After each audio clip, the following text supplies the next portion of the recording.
तो आप सभी साथियों को नमस्कार। बहुत बहुत स्वागत है आज के इस सेशन में। आशा करता हूं कि आप बेहतरीन होंगे और ज़बरदस्त तरीके से अपने आने वाले प्रमोशन एग्जाम की तैयारी कर रहे होंगे। आज एक इम्पॉर्टेंट टॉपिक पे बात करेंगे जो आप स्क्रीन पर देख पा रहे हैं। आज का जो ये चर्चा है वो होगा CKYC RR पर। नमस्कार मनप्रीत जी, और जितने भी साथी जुड़ चुके हैं सभी का बहुत बहुत नमस्कार।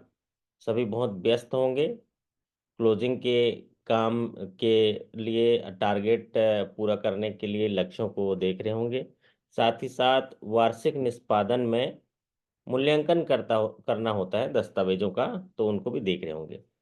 सबसे महत्वपूर्ण काम जो जो करना है उसके लिए हम लोग अभी, जब आने वाले दिनों में छुट्टी होगी तो उसको मैं क्लोजिंग के रिलेटेड भी चीज़ों को आपको बता दूंगा, क्या क्या चीज़ें देखनी चाहिए अकाउंट्स में और क्या ध्यान रखना चाहिए।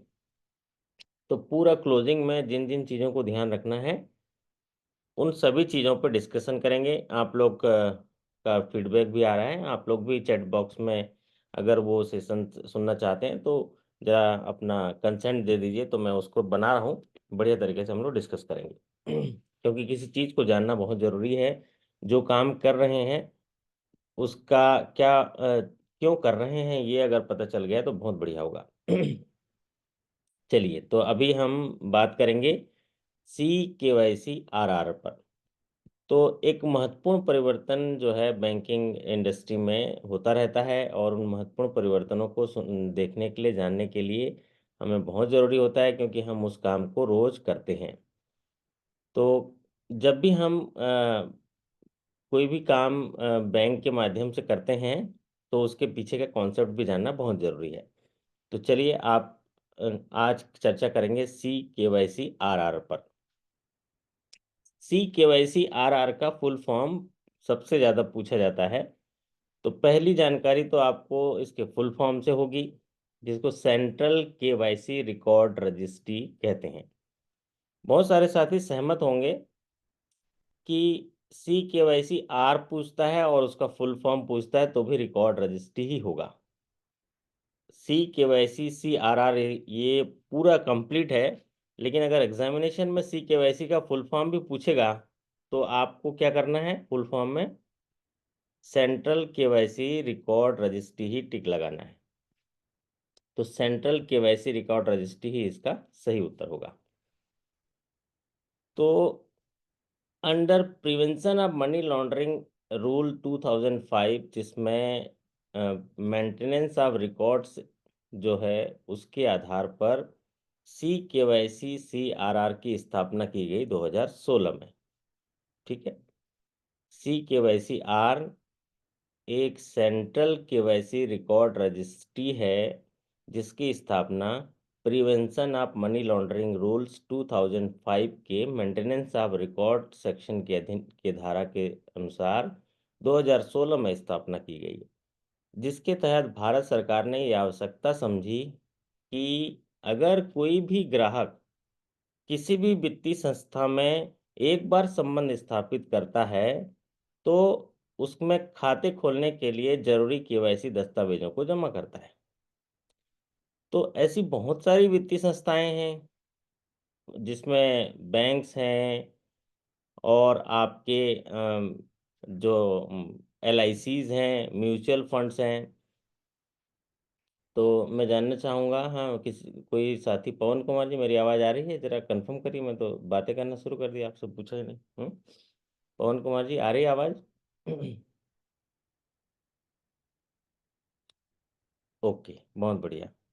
तो मैं ये कह रहा था कि जो भी वित्तीय संस्थाएं हैं वो अगर किसी ग्राहक से संबंध स्थापित करते हैं तो उस ग्राहक के KYC दस्तावेज की रिकॉर्ड वो रखते हैं अपने पास।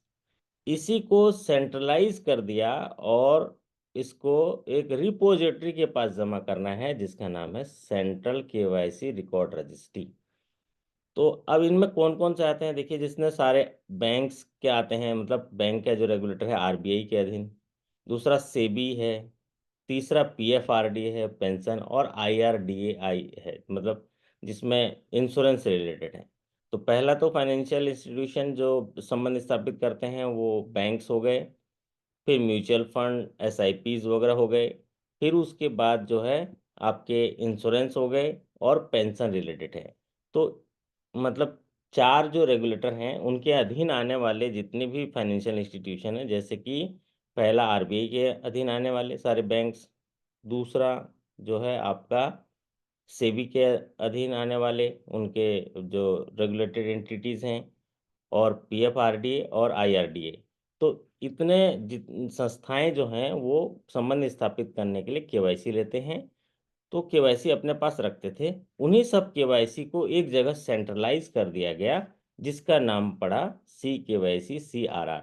और इसकी स्थापना prevention of money laundering rule 2005 के अनुसार 2016 में की गई है, मेंटेनेंस ऑफ रिकॉर्ड्स में। तो ये आपको समझ में आ गया कि CKYC CRR एक रिपोजिटरी है केवाईसी रिकॉर्ड्स की। इन वित्तीय संस्थाओं के पास जो भी रिकॉर्ड आएगा वो सेंट्रलाइज जगह भेजना होगा, फिर जरूरत पड़ने पर उनको दिया जाएगा। रिपोजिटरी इसलिए होता है।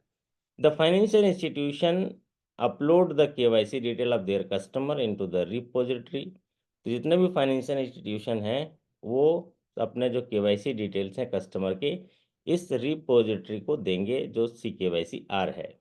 CKYC-R ये इशू करेगा एक यूनिक नंबर, जिसका 14 डिजिट का नंबर होता है, which can be used by the customer to maintain multiple account based relationship.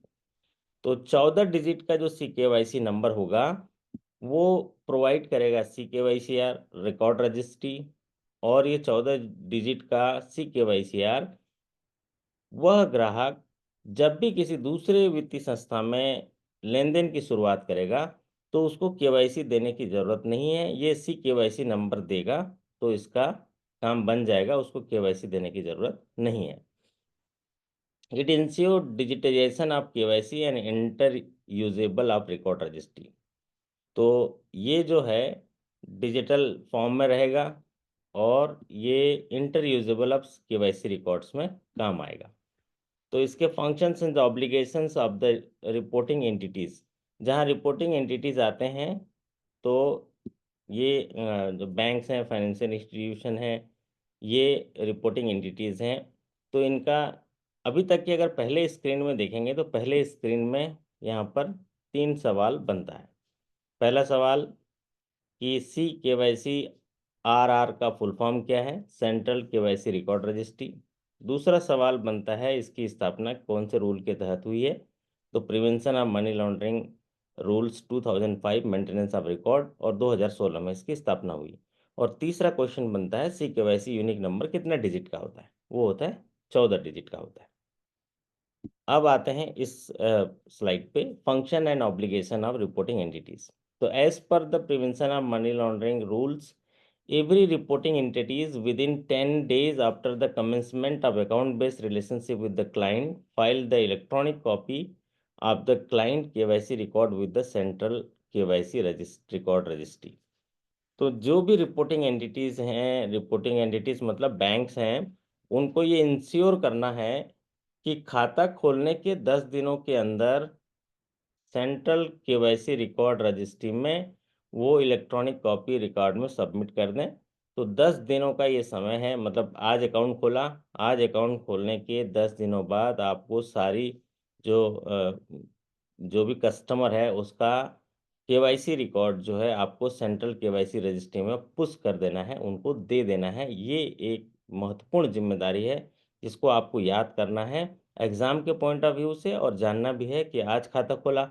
आप तो सोच रहे होंगे, है ना पवन जी, मोनिका जी, राहुल जी हैं आप, जगह हैं राहुल जी? तो अब आप सोच रहे होंगे सर हम तो सेम डे डाल हाँ देते हैं। Sir, good morning. Morning Rahul जी।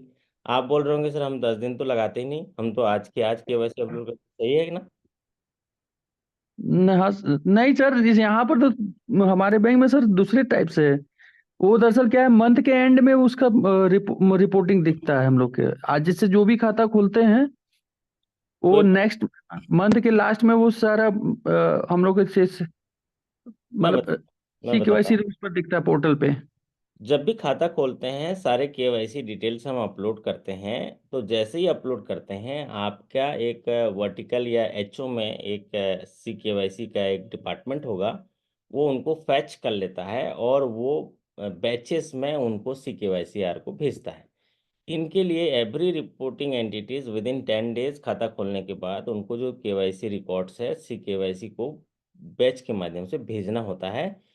और फिर CKYC रजिस्ट्री क्या करता है, उसको प्रोसेस करता है जो बैंकों के द्वारा भेजा गया रिकॉर्ड्स है, और 14 डिजिट का नंबर जनरेट करके वापस रिपोर्टिंग एंटिटी को देता है, जो आपके CBS सिस्टम में दिखता होगा। तो अगर कोई रिजेक्शन आए तो रिजेक्शन की लिस्ट भी देता है और रिजेक्शन का कारण भी देता है, फिर आप उसको ठीक करते हैं। ये प्रक्रिया होती है। तो इसमें महत्वपूर्ण बात आपको जो है जानना है कि जब भी खाता खोलता है उसके 10 दिनों के अंदर जो रिपोर्टिंग एंटिटीज है उनको इलेक्ट्रॉनिक फॉर्मेट में KYC record central KYC registry को पुश कर देना है। तो जैसे ही सेंट्रल KYC रजिस्ट्री को भेज दिया जाता है, फिर वो 14 नंबर का जो डिजिट है वो प्रोसेस करते हैं, KYC आइडेंटिफायर और रिपोर्टिंग एंटिटीज को देते हैं, रिजेक्शन की लिस्ट देते हैं, फिर आप उसको देते हैं। न क्या करता है राहुल जी, जब भी आप KYC के रिकॉर्ड्स आप भेजते हैं, KYC के पास आपके हेड ऑफिस के माध्यम से जाता है, तो वो मिलान करता है। अगर पहले से उसका CKYC रजिस्ट्री है तो वही नंबर दे देता है, और अगर पहले से CKYC नंबर नहीं है तो फिर वो नया नंबर जनरेट करके आपको दे देता है। तो ये पूरी प्रक्रिया होती है। और CKYC जो है ये कब मैंडेटरी हो गया है, CKYC रिपोर्टिंग जो है करना बहुत ज़रूरी है। फंक्शन एंड ऑब्लिगेशन देख लेते हैं। Where the customer submit a KYC identifier to reporting entities, then such reporting entities shall retrieve the KYC record online from the CKYC registry by using the KYC identifier, shall not require the customer to submit the same KYC record or information or any additional identification document or detail। जब भी कोई customer bank में आता है और अपना CKYCR number देता है बैंक ब्रांच को, तो बैंक ब्रांच को उस CKYC रजिस्ट्री नंबर से KYC रिकॉर्ड ऑनलाइन रजिस्ट्री से फैच करना है, सर्च करना है और उसको डाउनलोड करना है। और बैंक को उसको दोबारा KYC मांगना नहीं चाहिए। कस्टमर ने जो KYC नंबर दिया है उसके रिकॉर्ड्स को आप जो है CKYC रजिस्ट्री से डाउनलोड करके उसका इस्तेमाल करिए, उसको फाइनेंशियल सर्विसेज दीजिए। लेकिन अगर वो अपने इंफॉर्मेशन में चेंज करना चाहता है, एग्जिस्टिंग CKYC में एड्रेस बदलना चाह रहा है, या कोई नेसेसरी चेंज करना चाह रहा है, तो फिर आपको उस नए चेंजेस को वेरीफाई करना पड़ेगा, ड्यू डिलिजेंस करना पड़ेगा। फिर उसके बाद आप उसको नया जो उसके रिकॉर्ड्स है उसको अपलोड करना पड़ेगा, रिस्क प्रोफाइल चेंज करना पड़ेगा, क्योंकि उसका बिजनेस बदल गया तो रिस्क भी बदल जाएगा, और फिर आपको उसको अपलोड करना है। तो ये बात सही है। कस्टमर आता है तो हम उसका CKYCR नंबर अगर दे रहा है तो हमको सारे डॉक्यूमेंट मांगने की ज़रूरत नहीं है। अगर कोई चेंजेस है तो हम नए डॉक्यूमेंट मांगेंगे, चेंजेस नहीं है तो नहीं मांगेंगे। ठीक है, चलिए। अब आते हैं जो मेरा एक रेगुलेटेड। क्वेश्चन है। हाँ, good morning sir. Good morning. Sir, जिसका मतलब अकाउंट पहले से खुला होगा तो उसका KYC कैसे बनेगा? 2016 में इसको लागू किया, हम्म। 2017 से मैंडेटरी किया।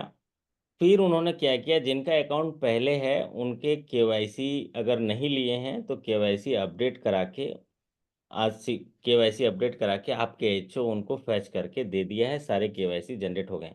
अगर आज की तारीख पर देखेंगे तो ये जो मैंडेटरी चीज़ है ये इसका टाइम बार ख़त्म हो गया। आपके पास जितने खाते हैं सबके CKYC नंबर होने चाहिए। अगर नहीं है तो ये आपके नॉन कंप्लायंस में गिना जाएगा। तो आप इंश्योर करिए कि आपके पास खाता है तो उसका KYC होना मैंडेटरी है, as per prevention of money laundering rules 2005। Clear है? Thank you sir. हाँ, जैसे बहुत पुराने भी खाते हो सकते हैं, 2000 में खुला है, 1900 में खुला है, तो आप उसको KYC का आपके पास सिस्टम होता है, 10 साल में नया KYC लेते हैं। तो नया KYC लेंगे, सिस्टम में अपडेट करेंगे और उन एड्रेस करेंगे और उसको मैंडेट करेंगे। फिर बैचेस के माध्यम से CKYC नंबर लेना आपको ज़रूरी है। अभी मैं देखा हूँ प्राइवेट फर्म्स या प्राइवेट बैंक्स जो हैं वो अच्छा काम कर रहे हैं। वो क्या कर रहे हैं, जब भी कोई कस्टमर को जोड़ते हैं अपने साथ तो उनका CKYC नंबर साइट से डाउनलोड कर लेते हैं, और फिर उनसे KYC नहीं मांगते और संबंध स्थापित कर लेते हैं, बिजनेस संबंध या अकाउंट खोल लेते हैं। तो ये सबसे ज़्यादा इस्तेमाल जो है प्राइवेट जो बैंक्स हैं वो कर रहे हैं, नेशनलाइज्ड बैंक्स, और हम लोग नहीं कर पा रहे हैं, जबकि हम लोग भी इसको कर सकते हैं। कोई कस्टमर आता है तो हैं रितु जी, कितने सारे डॉक्यूमेंट लाता है, केवाईसी लाता है, आधार लाता है ना, कितनी सारी चीज़ें। लेकिन आप यस सर। बताइए, आज इस स्थिति में है कि वो कस्टमर पहले से कहीं ना कहीं सेवाएं लिया हुआ है, एलआईसी लिया होगा, म्यूचुअल फंड लिया होगा, इंश्योरेंस लिया होगा, पेंशन का कुछ होगा, पीएफआरडी के तो तहत, या किसी दूसरे बैंक में खाता होगा। तो दूसरे बैंक में खाता होगा तो हम क्यों इतने सारे डॉक्यूमेंट मांग रहे हैं? उसका CKYC या नंबर लिए फैच कर लीजिए। मैंने खुद फैच करके देखा है, सारे रिकॉर्ड्स आते हैं, उसको फिर KYC में अपने पंच कर दीजिए, आपका रिजेक्शन भी नहीं होगा, आपका खाता भी इजीली खुल जाएगा। सारे डाटा फैच कर लेता है अपने आप। सर ऐसा नहीं हो सकता है सर, से जैसे CKYC कोई पोर्टल ही बन जाए एक तरीके से, हम लोग जो CIF अलग से बनाते हैं अपने बैंक का, कस्टमर का, तो सीधे उसी में बना देते हैं, CKYC पोर्टल में ही बना देते हैं, ताकि हाँ, वो एक बार रजिस्टर हो जाए तो फिर दोबारा उसको फिर बैंकों ने करने की जरूरत ना पड़े। बैंकों ने दो तरह से इसको इंटीग्रेशन किया है। कई बैंकों ने अपने पोर्टल बनाए हैं, पोर्टल में पंच करके उसको माइग्रेट करते हैं, और कई बैंकों ने CBS के साथ इंटीग्रेट कर दिया है। CBS में जब खाता खोलने जाएंगे तो वहाँ पर CKYC या नंबर डाल के फैच करते हैं, सर्च करते हैं, तो CKYC अपने आप, वो लिंक है सेंट्रल KYC रजिस्ट्री जो सरकार का बना है, उसके साथ उनके डाटा को फैच कर लेता है। तो ये आपके इंटीग्रेशन को देखना पड़ेगा आपके बैंक को, ठीक है, लेकिन ये मैंडेटरी कंप्लायंस है। दूसरा, जो अभी आगे पोर्टल का भी दिखेगा, मैं बताऊंगा आगे, आप सुनते चलिए।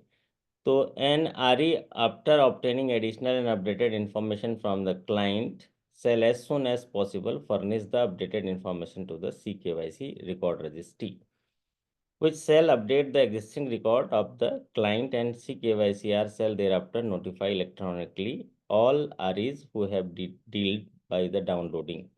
ये बोल रहा है, जब भी कोई एडिशनल इंफॉर्मेशन आता है, कोई भी क्लाइंट मतलब है कस्टमर, माने कस्टमर के एड्रेस में परिवर्तन होता है या उसके डाटा में परिवर्तन होता है, तो जो भी रिपोर्टिंग एंटिटीज उसको अपडेट कर रहा है, उसी KYCR में वो एग्जिस्टिंग रिकॉर्ड अपडेट करना बहुत ज़रूरी है। जो हमारे राहुल जी बोल रहे थे ना, महीने भर में जाता है रिकॉर्ड्स के लिए, तो ये 10 दिनों के अंदर जाना चाहिए अपडेट होने के बाद, और आप ये 10 दिनों के अंदर पुश किया जाता है बैंकों में, हमने ये इंश्योर किया है।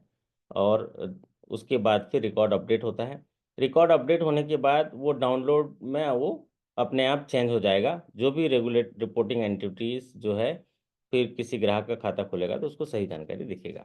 The reporting entities which perform the last KYC verification are sent updation information in respect of client shall be responsible for verifying the authenticity of the identity or address of the client। Last जो change हुआ है CKYCR में, उसका pan card है, या आधार card है, या उसका वोटर ID है, ड्राइविंग लाइसेंस है। पैन कार्ड को तो OVD नहीं मानते, मैं कह रहा हूँ कि और जो भी ऑफिशियली वैलिड डॉक्यूमेंट है उसको अगर आपने अपडेट किया है, तो लास्ट जो अपडेट किया है जो बैंक्स या रिपोर्टिंग एंटिटीज, वही रिस्पॉन्सिबल होगा। अगर उसमें कोई गलती निकलेगी, त्रुटि निकलेगी, क्रिमिनल कुछ केस होगा, तो वो जिम्मेदार होगा। तो A reporting entity shall not use the KYC record of a client obtained from CKYC for purpose other than verifying the identity or address of the client। यहाँ पर इसका कहना यह है कि जो CKYCR नंबर का यूज़ किसी दूसरे पर्पस के लिए नहीं होना चाहिए, सिर्फ वेरीफाइंग आइडेंटिटी ऑफ एड्रेस के लिए होना चाहिए, लेकिन दूसरे किसी पर्पस के लिए नहीं होना चाहिए, उसका मिसयूज़ नहीं होना चाहिए। ये बात कहा गया। ये प्रोसेस देखिए, जो अभी आप किस तरह का प्रोसेस होता है। कस्टमर आता है ब्रांच में, उसकी अनबोर्डिंग होती है, डाटा कलेक्शन होता है, वेरीफाई होगा, और क्रिएशन ऑफ KYC रिकॉर्ड होगा, CKYCR नंबर जनरेट होगा। ये इंटर ऑपरेबिलिटी है, मतलब किसी दूसरे बैंक में भी यूज़ हो सकता है। फिर वो SSN अपडेट्स होंगे, मगर कोई दूसरे एंटिटीज़ के पास गया और अपना एड्रेस बदल दिया, तो वो एड्रेस अपडेट होगा। फिर रेगुलेटरी कंप्लायंस होगा, फिर डाटा प्राइवेसी एंड सिक्योरिटी में रहेगा। ये पूरी प्रोसेस है CKYCR का, ये लगातार चलते रहता है। CKYCR में पर डे 20 लाख से 25 लाख ट्रांजेक्शन्स होते हैं। ट्रांजेक्शन्स होने का मतलब है कि किसी का नया CKYCR जनरेट होता है, या उसमें अपडेट होता है। तो CKYCR के वेबसाइट पे देखिएगा, वहाँ पर दिया गया है पर डे, मतलब 20 से 25 लाख का ट्रांजेक्शन होता है, और 85 करोड़ लोगों का CKYCR नंबर जनरेट हो गया है ना। अग्रहरी जी, राहुल जी। हेलो राहुल जी। हाँ सर, बोल रहा हूँ। कितने जनसंख्या है भारत की? Sir 140 lump sum. 140, तो और उसमें माइनर होंगे लगभग 15 करोड़ के आसपास, है ना? जी तो सर। CKYCR के वेबसाइट में जाइएगा, देखिएगा 85 करोड़ लोगों के CKYCR जनरेट हो गए हैं। मतलब आप मान के चलो, कल आपकी शाखा में कोई आता है ना, या आज कोई हम्म, आता है, तो आप ये मान के चलना कि इसका CKYCR नंबर जनरेट हो चुका होगा। उसको सर्च करना, उससे KYC डॉक्यूमेंट मांगने की जरूरत नहीं। वो करने से होगा क्या, सारा रिकॉर्ड वेरीफाई हो जाएगा, कोई रिजेक्शन नहीं आएगा। Okay sir. चलिए अब इस न्यू CKYCR जनरेट करने का एक फ्लो दिया है कि कैसे जनरेट होता है। कि सिस्टम में आप एंट्री करते हैं, पैन नंबर या जो भी CKYCR का उसका डिटेल्स है, पैन नंबर से भी सर्च हो जाता है। अगर उसके CBS में पैन नंबर है, पासपोर्ट नंबर है, जो भी उसका यूज़र आईडी दिया है, फिर उसके बाद वो मोबाइल नंबर पूछता है। मतलब जैसे अभी आप कोई कस्टमर आया, तो आप CKYCR सर्च में जाएंगे, उसमें उसका पैन नंबर या CKYCR नंबर या पासपोर्ट नंबर डाल देंगे, फैच करेंगे तो उसका नंबर आ जाएगा, और डाउनलोड करेंगे तो उसका CKYCR जो है डाउनलोड हो जाएगा। फिर उसका आप इस्तेमाल कर सकते हैं। ये फ्लो चार्ट है, ये जो है कोई इम्पोर्टेंट अपने एग्जामिनेशन पॉइंट ऑफ व्यू से नहीं है। अभी तक जो पॉइंट ऑफ व्यू से, एग्जामिनेशन पॉइंट ऑफ व्यू से है, वो 4 चीज़ें हैं जो हम लोग पढ़ चुके हैं, लेकिन पूरी प्रक्रिया को जानने की कोशिश करते हैं। ये वाला स्क्रीन इंपॉर्टेंट है, क्योंकि इंटरव्यू में आपको पूछा जा सकता है कि इसके बेनिफिट्स क्या हैं CKYCR के। तो आप कह सकते हैं कस्टमर के लिए बेनिफिट है, टाइम सेविंग है, कि CKYCR नंबर के लिए गए और तुरंत खाता खुल जाएगा, रिजेक्शन का कोई ज़रूरत नहीं। और ड्यू डिलीजेंस भी जो है ऑलरेडी होगा, क्योंकि जो पिछला एंटिटी जो CKYCR नंबर जनरेट किया है, वो उसने ड्यू डिलीजेंस किया है। बशर्ते अगर कोई चेंज है तो ड्यू डिलीजेंस आप करेंगे। ड्यू डिलीजेंस क्या होता है राहुल जी? रिकॉर्ड्स का ड्यू डिलीजेंस क्या होता है? सर उसके बारे में रिकॉर्ड को सर मान लीजिए सही कोई तरीके ग्राहक से। आपके पास आता है, वो हम्म। सारे दस्तावेज देता है, तो उसका ड्यू डिलीजेंस करना पड़ता है कि ये जो दस्तावेज लाया है वो सही है कि नहीं है।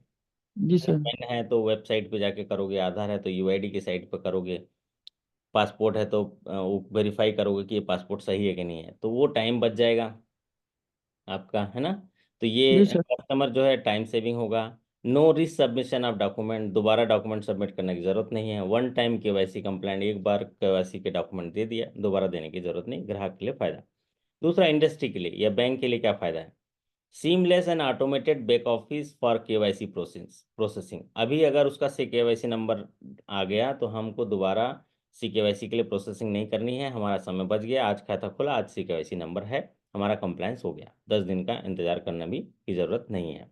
दूसरा, reduction in processing time of account opening. Account opening के प्रोसेसिंग टाइम में उसमें कम हो जाता है, क्योंकि इसमें सारी चीज़ें वेरीफाइड होती हैं। Reduction in compliance cost and document storage. अब जब CKYCR नंबर आया तो आपको KYC स्कैन करना नहीं है, अपलोड नहीं करना है, तो ये बहुत सारी चीज़ें बच गई आपका। ट्रैक प्रीवियस एड्रेसेस, आपको सारे उसके प्रीवियस एड्रेस, जितनी बार एड्रेस बदला है सारे एड्रेसेस मिल जाएंगे। Cross validation enhance the reliability of information. तो जो क्रॉस वैलिडेशन है वो आपके उसके विश्वास को बढ़ाता है, उसके सूचना के विश्वास को बढ़ाता है। बेटर ड्यू डिलीजेंस, मतलब ये बढ़िया ड्यू डिलीजेंस हो गया, आपको ड्यू डिलीजेंस करने की जरूरत नहीं, पहले से KYC है, कोई संस्था उसको ड्यू डिलीजेंस करके रखा है, कुछ गड़बड़ी होगा तो उसकी जिम्मेदारी होगी। नया कुछ एड्रेस होता है तो आप वेरीफाई करके उसको अपडेट करेंगे, तो फिर आपकी जिम्मेदारी हो जाएगी। ये बैंक के लिए ये फायदा है। रेगुलेटर के लिए reduction in number of fake accounts being open. तो अगर कोई फेक अकाउंट खुला है तो उसके लिए रिडक्शन होगा। Monitor compliance for institution. Fake account मतलब एक ही कार्ड, एक ही यूजर एड KYC से अगर डिफरेंट डिफरेंट अकाउंट खुले हैं तो उनको मल्टीपल पकड़ लेगा सबको। फिर डुप्लीकेसी कराता है, आप लोग उसको ठीक करते होंगे। डुप्लीकेसी, एक CIF को बंद करते हैं और दूसरे CIF को चालू करते हैं। Importance of download of record from CKYCR registry. तो जो CKYCR रजिस्ट्री है उसको डाउनलोड करने के लिए क्या महत्वपूर्ण है, उसके लिए क्या क्या चीज़ें हैं। तो जब भी KYCR रिकॉर्ड्स अपडेट हो गया CKYC रजिस्ट्री में, तो ये जो है डाउनलोड की फैसिलिटी रजिस्ट्री अवेलेबल कराती है। और डाउनलोड करने से हम क्या करते हैं, अपडेटेड इन्फॉर्मेशन हमको प्राप्त हो जाता है कस्टमर का, और फाइनेंशियल एंटिटीज जो है इस रिकॉर्ड का इस्तेमाल नए खातों में कर सकता है खोलने के लिए। साथ ही एनपीए अकाउंट्स है, एनपीए अकाउंट्स में उनका इस्तेमाल कर सकता है। मान लीजिए कोई एनपीए बोरोवर है, अब एड्रेस पर नहीं मिल रहा है, तो आप CKYC रजिस्ट्री पर जाओगे और फिर उसके बाद उसका जो CKYCR निकालोगे, तो फिर उसको जो है आपको सारी इन्फॉर्मेशन मिल जाएगी, उसके एड्रेस, मोबाइल नंबर जो भी चेंज किया है वो उसमें मिल जाएगा। तो ये बेनिफिट है उसके डाउनलोड का। और कुछ इशू और चेंजेस के बारे में हम देखेंगे। इशू और चेंजेस क्या है, अभी लोगों को पूरी तरह से उतना इन्फॉर्मेशन मालूम नहीं है, तो इसके लिए अवेयरनेस रखना है। आपको अपने ब्रांच में डिस्प्ले, पोस्टर, बैनर वगैरह रखना है और CKYCR के बारे में जानकारी देनी है। और आपके वेबसाइट पे भी वीडियो चलाना है CKYCR के बारे में जन जागृति के लिए, जो ऑलरेडी वीडियो CKYCR के माध्यम से दिया गया है। CKYCR सभी कस्टमर्स के बीच में पॉपुलराइज करना है, और इसको जो है उनको प्रोवाइड कराना है, उनको देना है। इसके लिए उन्होंने कहा है कि पासबुक में भी CKYCR नंबर होने चाहिए, अकाउंट स्टेटमेंट में भी, मोबाइल बैंक में भी, इंटरनेट बैंकिंग में भी। जब भी खुलता है सबसे पहले CKYCR नंबर उनको दिखना चाहिए। तो ये कुछ माध्यम है जिसके माध्यम से उन्होंने बोला है कि इसको पॉपुलराइज करिए। Email, SMS, display, mobile banking, net banking, account statement, सब सब चीज़ों में CKYCR नंबर ग्राहक का दिखना चाहिए, ताकि वो इसका इस्तेमाल दूसरे कहीं पर अगर फाइनेंशियल करता है तो उसका इस्तेमाल करे। ये प्रोसेस दिया है जो मैं अभी आपको तक बता चुका हूँ। सर्च, डाउनलोड, अपडेट, अपलोड, ये सारी चीज़ें जो है प्रोसेस में आप चर्चा कर चुका हूँ। सर्च करेंगे, डाउनलोड, अगर कोई एड्रेस वगैरह चेंज है तो अपडेट करेंगे, फिर अपलोड करेंगे। ये पूरी प्रक्रिया है। इस स्क्रीन में कोई ऐसी बात नहीं है जिसको मैंने नहीं बताया है, सब बता दिया है। और बहुत सारे इंस्टीट्यूशन जो है CKYC रिकॉर्ड रजिस्ट्री का डाउनलोड नहीं कर रहे हैं, जैसे कि आप लोग भी सहमत होंगे कि आप लोग भी डाउनलोड नहीं कर रहे हैं। तो उनका रीज़न ये है कि आप जो है मालूम नहीं होगा, या आपके पास ऐसा कोई लिंकेज नहीं होगा जिससे कि ये CKYC नंबर आप डाउनलोड नहीं कर पा रहे हैं। तो आप लोग देखिएगा, नहीं होगा तो आपने HO को बताइएगा, तो ये फैसिलिटी अवेलेबल कराएंगे, और आप डाउनलोड करके उस इंफॉर्मेशन का इस्तेमाल NP रिकवरी दूसरे चीज़ों में भी करेंगे। अवेयरनेस मीटिंग और जो है ये कराया जा रहा है, शेर शाह सेंट्रल जो रजिस्ट्री है उसके माध्यम से कराया जा रहा है। और वो जितने भी रेगुलेटेड एंटिटीज़ हैं उनमें उन लोग ट्रेनिंग भी कर रहे हैं। अभी मध्य प्रदेश में भी ये ट्रेनिंग हुआ था, तो सभी जगह वो ये बात बता रहे हैं रेगुलेटेड एंटिटीज़ को। तो central registry of securitisation asset reconstruction and security interest of India, इसके माध्यम से ये जो है अवेयरनेस मीटिंग कराई जा रही है। वीडियोस उन ऑलरेडी दिया गया है बैंकों को अपने वेबसाइट में डालने के लिए। बैनर भी दिया गया है, मैं बैनर का एक फॉर्मेट भी आपको दिया हूँ। और ये सारी चीज़ें जो है SMS भी जा रहा है जो भी ग्राहक हैं उनको। और सेंट्रल के video KYC record registry to provide eKYC Setu services to REs। तो अभी जैसे वीडियो KYC है, तो उसके लिए भी eKYC सेतु एक सर्विसेज प्रोवाइड किया गया है मोबाइल ऐप के माध्यम से। तो उसमें भी एक वीडियो के माध्यम से उनको KYC वेरिफिकेशन की सुविधा दी गई है।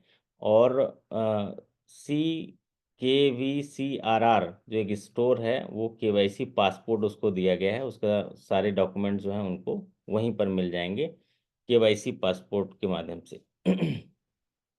तो ये डिजी लॉकर जैसा है, डिजी बोर्डिंग जैसा ही है ग्राहकों के लिए। तो ये एक्सपर्ट कमेटी के रिकमेंडेशन से ये चीज़ें जो है की गई हैं, और सभी इंस्टीट्यूशंस को इसमें अवेयरनेस कराया जा रहा है। तो मेजर रिकमेंडेशन एक्सपर्ट कमेटी का क्या किया है, convey to KYC number to all, one time display KYC जो know your number, online process services, print किन on passbook, statement of account. मतलब जहाँ जहाँ भी उनके कस्टमर होंगे उनको जो है ये इन्फॉर्मेशन देना है CKYCR का। और इसका इस्तेमाल करना है। और इसके लिए सारी सर्च सिस्टम जो है आपके CBS में दिया गया है। तो बेनिफिट्स जो है हमने आपको बता दिया कि बेनिफिट्स इसके क्या हैं। बेनिफिट्स तीनों के लिए हैं। और ये बैनर आपके ब्रांच में डिस्प्ले होना चाहिए। This banner should be displayed in every branches. इसमें इस तरह का ब्रांच में बैनर डिस्प्ले होना है। तो एक समराइज कर देते हैं। CKYCR का full form central KYC record registry. इसकी स्थापना 2016 में की गई थी under prevention of money laundering rule 2005 maintenance of record के तहत। 14 डिजिट का यूनिक नंबर है। जितने भी फाइनेंशियल इंस्टीट्यूशन है उनके लिए मैंडेटरी है कि 2016 के बाद जो भी खाते खोले गए हैं उनमें CKYCR नंबर जनरेट होना बहुत मैंडेटरी कर दिया है। खाते खोलने के 10 दिनों के अंदर सारे रिकॉर्ड्स जो है CKYCR को भेजने होंगे। CKYCR नंबर जनरेट होगा और फिर वो CKYCR नंबर का वन टाइम एक्सरसाइज है। फिर दोबारा उस ग्राहक को अगर खाते खोलने हैं तो KYC डिटेल्स देने की ज़रूरत नहीं होगी। और इसका जो है रिकॉर्ड्स जो है डाउनलोड करें, ग्राहक मांगेंगे तो ग्राहक को आप देंगे। CKYCR नंबर मांगता है तो उसमें बैंकों के लिए कुछ चार्ज है जो CKYCR को देते हैं। वो बैंक के माध्यम से लगभग ₹1.25 या ₹1.5 के आसपास है या ₹2 के आसपास है CKYCR को देना पड़ता है डाउनलोड करने पर। तो बैंक पे करती है। ठीक है। चलिए आज के सेशन में छोटा ही सही लेकिन एक जानकारी आप जान पाए। तो किसी पर कभी भी बहुत ज़्यादा निर्भर ना रहें क्योंकि अंधेरे में परछाई भी साथ छोड़ देती है। मतलब आत्मनिर्भर बने, खुद ही पढ़ें, खुद ही सीखें और रोज़ सीखते रहें, मुस्कुराते रहें, जीतते रहें। इसी आशा और विश्वास के साथ मैं आपसे विदा ले रहा हूँ। और इसी तरह आप थोड़ा थोड़ा समय निकाल के सीखते रहिए। आपका शानदार जीवन, बेहतर सफलता और शानदार स्वास्थ्य की कामना करते हुए मैं आपसे विदा लेता हूँ। फिर मुलाकात करेंगे अगले सेशन में। तब तक के लिए आपका धन्यवाद। Thank you so much. Sir. हाँ जी।